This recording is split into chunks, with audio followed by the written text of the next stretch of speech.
தரணும் கேட்போம்னு சொல்லி கேட்குறாங்க. நீங்க அதை பற்றி பேச மாட்டீங்க. இல்லை, நான் சொல்லலைண்ணா. இப்போ நீங்கள் என்கிட்ட போனோட கேட்ட கேள்வி என்னன்னா, நீங்கள் அதே சீட்டு கேட்பீங்களான்னு கேட்டீங்க. நான் சொன்னேன்னா, நான் ஒரு முதன்மை செயலர், நான் இந்த முடிவு எடுக்க முடியாது.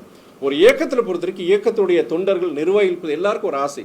இப்போ கம்யூனிஸ்ட்காரங்க கேட்குறாங்க, இப்போ காங்கிரஸ் இயக்கம் கேட்குறாங்கன்னா அந்த இயக்கத்துடைய உரிமை இருக்குது, அது தவறு கிடையாது. எந்த அரசியல் இயக்கம் பொறுத்த வரைக்கும் அவங்க வளரணும் தான் நினைப்பாங்க, இல்லை இதோட போதுங்கிறது கிடையாது. அதை பொறுத்த வரைக்கும் அந்த மாதிரி எங்கள் மறுமலர்ச்சி திமுக பொறுத்த வரைக்கும் எங்களுடைய தொண்டர்கள், நிர்வாகிகள் எல்லாருக்குமே கூடுதல் எண்ணிக்கை சீட்டு வரணும். அங்கீகாரம் இயக்கம் பொறுத்த வரைக்கும் குறைஞ்சபட்சம் 12 சீட்டு நின்னாதான் அங்கீகாரம் கிடைக்கும். இதெல்லாம் எல்லாருக்கும் தெரியுது, அந்த ஆசை எங்களுக்கு இருக்குது. ஆனால் ஒரு கூட்டணிங்கிற போது பல இயக்கங்கள் சேரும்போது அந்த காலகட்டத்தில் பல நெருக்கடிகள் எங்களுக்கு மாத்திரம் கிடையாது, கூட்டணி தலைமைக்கு இருக்குது.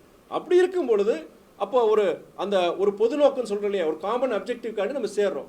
அந்த நோக்கத்துக்கு ஏதாவது பாதகம் வந்துடக்கூடாது, கூட்டணியில் ஏதாவது விரிசல் வந்துடக்கூடாது. அப்போ பொறுத்த வரைக்கும் ஒரு சமரசம் ஏற்படும். இப்போ நீங்கள் என்கிட்ட கேள்வி கேட்கும்போது எங்களுக்கு இயக்கத்தினருக்கு எங்கள் ஆசை இருக்குது. ஆனால் முடிவெடுக்க வேண்டியது இயக்கத்துடைய தலைமை நிர்வாகிகள். எல்லாருக்கும் இருக்க ஆசை தான்.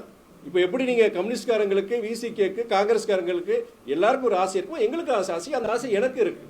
ஆனால் நானாக ஒரு முதன்மை செயலராக நான் இத்தனை சீட்டு அங்கே வேணும் எதிர்பார்க்குங்கிறது அது ஒரு முதிர்ச்சியான ஒரு பதில் இருக்க முடியாது. ஒரு மெச்சூர்டு அது அப்படி நான் சொல்லவும் கூடாது. இயக்க தலைமை முடிவெடுக்கும். என்னுடைய இப்போ நீங்கள் ஒரு தனிப்பட்ட முறையில் நீங்கள் கேட்டீங்கன்னா என்னுடைய ஆசையோ இல்லாட்டி மாவட்ட செயலோட ஆசையோ துணை பொறிச்ச ஆசையோ நாங்கள் சொல்கிறோம், தலைமைக்கிட்ட சொல்கிறோம். ஆனால் நாங்களாக போய் ஒரு பத்திரிகை ஒரு ப்ரெஸ் மீட்டில் பார்த்து எங்களுக்கு இவ்வளோ வேணும் அப்படின்னு சொல்கிறது மற்ற இயக்கங்கள் நடக்கலாம். ஆனால் மதிமுக பொறுத்த வரைக்கும் ஒரு கட்டுப்பாடு உள்ள ஒரு இயக்கம். இதில் பொறுத்த வரைக்கும் தலைமை என்ன சொல்லுதோ அந்த வழிகாட்டுதல் இயங்குகிற ஒரு இயக்கம். ஆனால் நாங்கள் எங்களுடைய ஆசைகள் பொதுக்குழு நடக்குது. பொதுக்குழு நடக்கும்போது கண்டிப்பாக எங்களுடைய கருத்துக்கள் அங்கே சொல்லுவோம். நம்ம தலைமை முடிவெடுக்கும். 12 சீட்டு உங்களுக்கு நெருக்கடின்னு சொல்லிருக்கீங்க அங்கீகாரத்துக்கு, அதுக்கு அந்த 12 சீட்டுக்கு மேல் கேட்பீங்களா? நீங்கள் அங்கீகாரம் பெறணும்னா 12 சீட்டில் நிற்கணும். நீங்கள் அங்கீகாரம் பெறணும் 12 சீட்டில் நிற்கணும். நீங்கள் அதுதான் உங்கள்கிட்ட பதில் சொல்லியிருந்தேன். நான் எத்தனை சீட் நாங்கள் கேட்க போகிறோங்கிறது நீங்கள் இயக்க தலைமை முடிவு பண்ணும்.